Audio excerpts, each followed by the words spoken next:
New details tonight in a North Side shooting. Police say a 22-year-old shot a Jewish man and then started firing at responding police and an ambulance. New surveillance video pushing some city leaders to ask why the charges don't go further.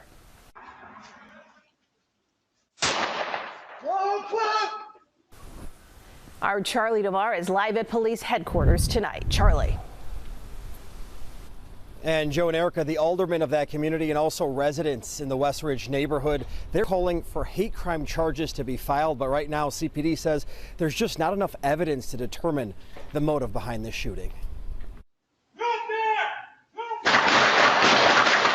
This barrage of bullets captured on home surveillance video shows the intensity of gunfire between Chicago police and 22-year-old suspect Sidi Mohamed Abdallahi, who now faces over a dozen charges, including attempted murder. A man wearing, the kippah as he was walking to synagogue was shot. Before shooting at officers and paramedics, police say Abdallahi shot a man in the shoulder in the West Ridge neighborhood.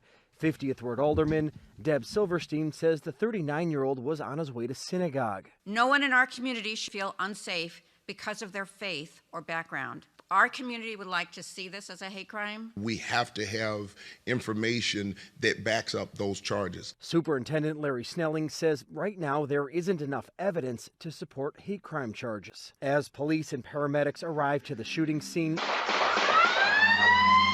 22-year-old suspect began firing at first responders. An ambulance was struck.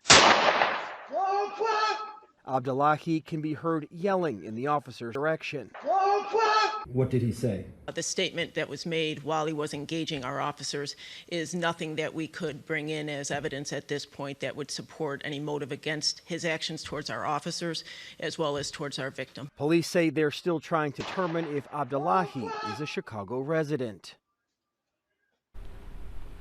Alderman Silverstein says she goes to the same congregation as the victim. She says she's had an opportunity to visit with the victim. He has since been released from the hospital and is recovering well. As for the suspect, he was critically injured in that shooting. He is still in the hospital, and therefore detectives have not had the opportunity to interview with him. We are live tonight from Chicago Police Headquarters. Charlie DeMar, CBS News Chicago. Joe and Erica. Thank you, Charlie.